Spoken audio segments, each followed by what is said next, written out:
Bon, chers amis, chers camarades, φίλοι και σύντροφοι,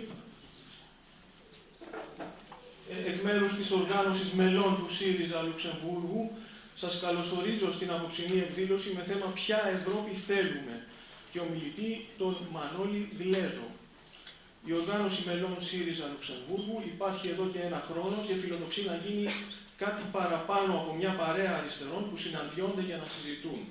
Φιλοδοξεί μαζί με τους νέους σπουδαστές και εργαζόμενους που ζουν εδώ στο Λουξεμβούργο να απαντήσει στα πραγματικά προβλήματα της εργασίας, της στέγης, της εκπαίδευσης, του περιβάλλοντος και των δικαιωμάτων. Τη σημερινή εκδήλωση καλούμε από κοινού με το Partido Comunista de España και την Izquierda Unida, την Rifondazione Comunista και βέβαια το αδελφό κόμμα της φιλοξενούσας χώρας, DEILENG, χωρίς την ουσιαστική οργανωτική στήριξη της οποίας αυτή η εκδήλωση δεν θα γινόταν δυνατή. Μαζί μας σήμερα το βράδυ βρίσκονται και σύντροφοι του Γαλλικού Κομμουνιστικού Κόμματος από τη γειτονική Λορένη, Front de Gauche. Όλοι εμείς ανήκουμε στο κόμμα της Ευρωπαϊκής Αριστεράς, που μέσα από την ΚΟΕ, την Ενωτική Ευρωπαϊκή Αριστερά, αύξησε τις δυνάμεις του στο Ευρωκοινοβούλιο. Αυτό όμως δεν αρκεί για να ανατρέψουμε τις πολιτικές λιτότητας που καταστρέφουν την Ευρώπη και γίνονται οι καλύτεροι στρατολόγοι της άκρας δεξιάς που σηκώνει κεφάλι απειλητικά. Σήμερα, φίλοι και σύντροφοι, έγινε στην Ελλάδα μια μεγάλη γενική απεργία με σύνθημα «Δεν θα σταματήσουν αν δεν τους σταματήσουμε». Ο Μανώλης Γλέζος είναι η ζωντανή έκφραση της πρόσφατης ιστορίας της Ευρώπης, αλλά και της ελπίδας για μια καλύτερη Ευρώπη. Μιας ιστορίας που σημαδεύτηκε από την αλληλουχία χρέους, κρίσης, φασισμού και πολέμου. Ο Μανώλης Γλέζος ενσαρκώνει την ασυμβίβαστη αντίσταση ενάντια σε αυτά τα αλληλένδετα δεινά. Χθες ο Γκί Βάγνερ, που βρίσκεται μαζί μας στην αίθουσα, του αφιέρωσε ένα εύγλωτο άρθρο στην εφημερίδα Tageblatt. Από πλευράς DEILENG, τον Μανώλη Γλέζο θα παρουσιάσει ο εγκριτότερος εκπρόσωπός της, ο ιστορικός της ηγέτης και επίτιμος βουλευτής Αντρέ Χόφμαν. Αφήνω λοιπόν το λόγο στον σύντροφο Αντρέ. Σας ευχαριστώ.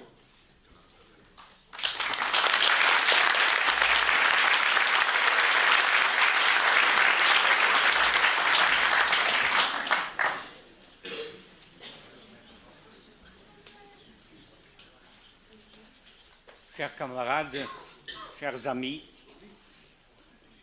je dirais de toute la gauche européenne.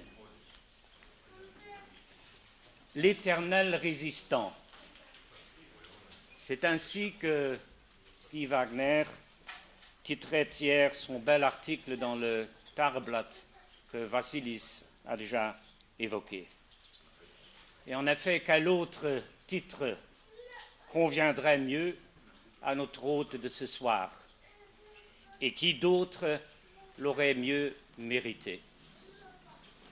Cher Manolis Glezos, nous sommes fiers et honorés de pouvoir vous accueillir ce soir ici. De vous, le monde entier a retenu que vous avez arraché le drapeau nazi de l'Acropole, l'un des tout premiers actes de la résistance européenne.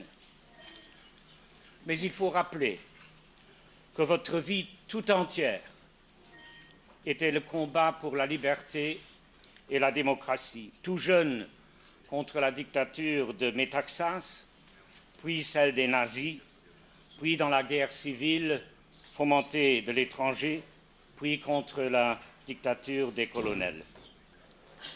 Et vous avez payé le prix fort.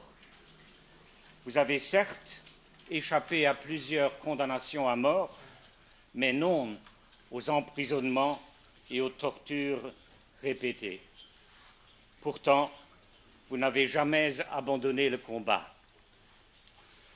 Vous avez donc bien mérité l'impressionnante reconnaissance de votre peuple.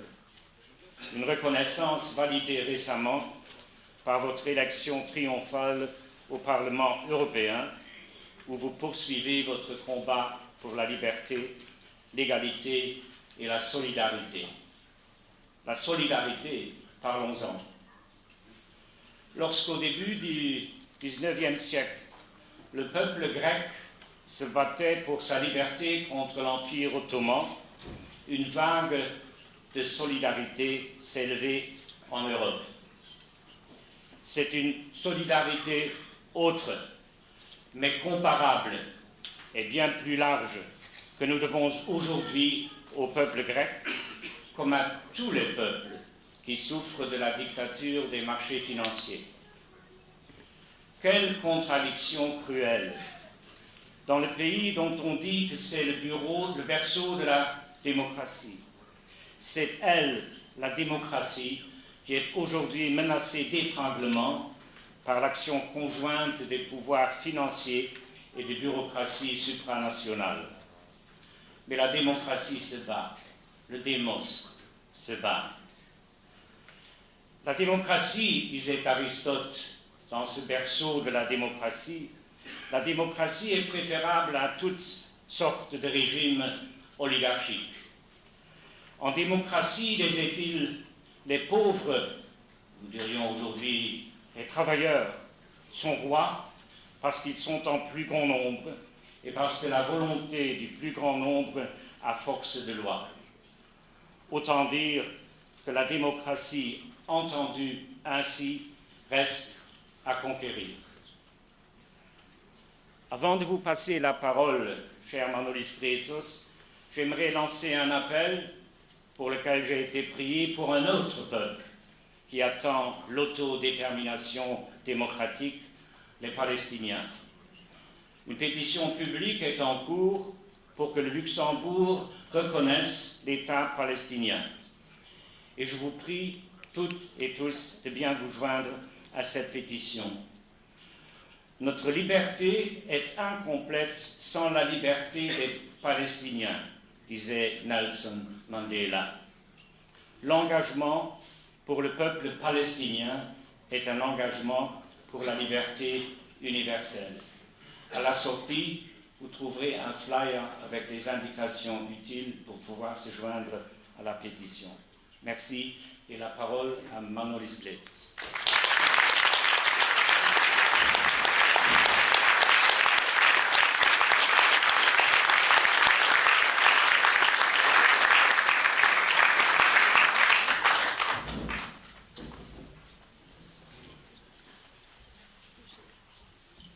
Αγαπητοί φίλοι, αγαπητοί πολίτες του Λουξεμβούργου και πολίτες της Ευρώπης, αγαπητοί προσκεκλημένοι, αγαπητοί συμπατριώτες. Λοιπόν, ερώτημα πρώτο, τι Ευρώπη θέλουμε? Το είπα στο Ευρωπαϊκό Κοινοβούλιο, μου δόθηκε μία ευκαιρία και το διατύπωσα κατά κάποιο τρόπο. Εάν το πούμε με δύο λόγια, θέλουμε μία Ευρώπη όχι του ΝΑΤΟ, όχι της Μέρκελ. Αρνητικά. Θετικά. Θέλουμε μία Ευρώπη των λαών.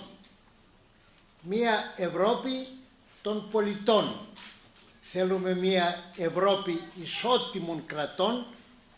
Θέλουμε μία Ευρώπη όπου θα υπάρξει η λαϊκή κυριαρχία.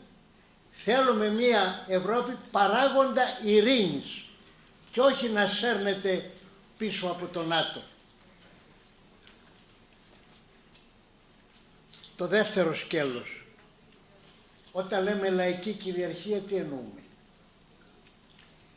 Από όσες συζητήσεις έχω κάνει εδώ με Ευρωπαίους πολίτες, οποιασδήποτε λαότητας, εθνικότητας, όλοι μου λένε δεν θέλουμε να αποφασίζει άλλος για μας. Λέω παραπέρα, τι παραπέρα υπάρχει? Λέω αυτό που λες είναι το μισό. Όταν λες δεν θέλω να αποφασίζει άλλος για μένα, είναι το μισό. Το άλλο μισό ποιο είναι? Και θέλω να συμμετέχω στα κέντρα λήψης των αποφάσεων. Δηλαδή, να το πω με άλλα λόγια πιο κατανοητά για μας τους Έλληνες, δεν θα αλλάξουμε το Σαμαρά με τον Τσίπρα. Αν πρόκειται να γίνει αυτό, ολόκληρος ο αγώνας που κάνουμε είναι μάταιος. Πρόκειται να φέρουμε το λαό στην εξουσία. Και ο στόχος του ΣΥΡΙΖΑ, δεν το κρύβομαι, είναι αυτό. Να φέρουμε το λαό στην εξουσία. Να συμμετέχει δηλαδή ο πολίτης στα κέντρα λήψης των αποφάσεων. Με τη συμμετοχή του πολίτη στα κέντρα λήψης των αποφάσεων, εμείς έχουμε πετύχει το στόχο μας. Αυτό θέλουμε, να έρθει ο λαός στην εξουσία. Δηλαδή μου λες, Μανώλη, θα ρωτήσει οποιοσδήποτε τι είναι αυτό το πράγμα. Είμαι υποχρεωμένος να πω ότι από την ομηρική εποχή, την κλασική εποχή, τους ελληνιστικούς χρόνους, σου μετέπειτα χρόνους της καταποίησης και της σκλαβιάς από Γενουάτες, από Βενετσάνους, από Φράγκους, από Οθωμανούς, επειδή δεν μπορούσαν αντικειμενικά, να το πάρω αντικειμενικά, δεν μπορούσαν να επέμβουν στον τρόπο διαχείρισης των κοινών, των πόλεων, των κομμοπόλεων, των χωριών, αναπτύχθηκε, λέω την καλότροπη πλευρά, διότι εγώ λέω ότι υπήρχε η παράδοση από την αρχαία εποχή. Αντιμετώπισε ο λαός την πραγματικότητα με την αυτοοργάνωσή του και με τη συμμετοχή όλων των πολιτών στις αποφάσεις. Τα ΑΚΑΣ της Σύρας, τα αρχεία της κοινότητας Άνω Σύρας, καταγράφουν 5 αιώνων πώς αποφάσιζε ο λαός για τα πάντα. Μου λένε μερικοί και ομηρική εποχή, εκεί ήταν το θαύμα των θαυμάτων. Να θυμίσω, όταν ο Τηλέμαχος έμαθε ότι ήρθε ο Νέστορας στην Πύλο, ο τελευταίος από την Τρία, θέλησε να πάει να τον δει, να μάθει για τον πατέρα του τον Οδυσσέα. Και επειδή εκείνη την εποχή οι Ιθάκοι, τα ποντοπόρα πλοία ανήκανε στο σύνολο, δεν είχε κανένα ιδιόκτητο πλοίο, εκάλεσε συνέλευση του λαού για να ζητήσει ποντοπόρο πλοίο να πάει. Έστειλε τους κήρυκες, έγινε η σύναξη, η αγορή, και τότε ο γυρεότερος των Ιθακησίων λέει το καταπληκτικό: «Τις όδε ήγηρεν, ποιος μας κάλεσε εδώ?» Κάποια ανάγκη μεγάλη θα είχε και μας κάλεσε. Και πετάχτηκε ο Τηλέμαχος και είπε, και άρχισε ένας καυγάς, δεν έχει σημασία το αποτέλεσμα, σημασία έχει «Τις οδήγηρεν», ποιος είναι αυτός που μας κάλεσε? Φανταστείτε οποιοσδήποτε από εσάς να ζητήσει να γίνει συνέλευση του Δήμου στο οποίο να ανήκει χωρίς την άδεια μετά τις προσηκούσεις τιμής επιμικλάς του χάρτου που πρέπει να στείλει στον Δήμαρχο για να αποφασίσει ο Δήμαρχος και να το στείλει στο διάολο. Γιατί δεν κάνει λαϊκή συνέλευση. Τις οδήγηρεν. Για να δείτε σε τι θαύμα είχε φτάσει στην αρχαία ομηρική εποχή η ικανότητα του πολίτη. Του πολίτη. Οποιοσδήποτε πολίτης είχε αυτό το δικαίωμα. Από τότε πέρασε μια ολόκληρη εποχή και. Αλλά να αποδογυρίσω τα πράγματα, επειδή θα θέλω να μάθετε τον τρόπο που πρέπει να σκεφτόμαστε. Δεν παίρνουμε μια άποψη, παίρνουμε όλες τις απόψεις. Να πάρω τη χειρότερη. Και ας μην είχε γίνει τίποτα. Τίποτα, δεν έχουμε τίποτα προηγούμενο. Πριν υπάρξει η βάρκα δεν υπήρχε βάρκα, πριν υπάρξει αεροπλάνο δεν υπήρχε αεροπλάνο, πριν υπάρξει υποβρύχιο δεν υπήρχε υποβρύχιο, πριν υπάρχει ο πύραυλος δεν υπήρχε τίποτα. Τα φτιάξαμε. Ναι. Πέστε λοιπόν ότι δεν είχαμε κάνει τίποτα.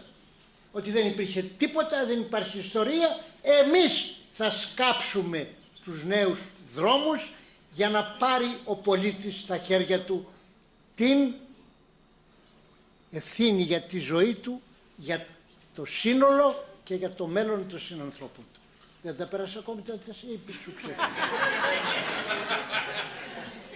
Λοιπόν, εγώ θα ήθελα να σταματήσω εδώ για να πω μας ενδιαφέρει και θέλουμε αυτήν την Ευρώπη και αυτόν τον πολίτη της Ευρώπης.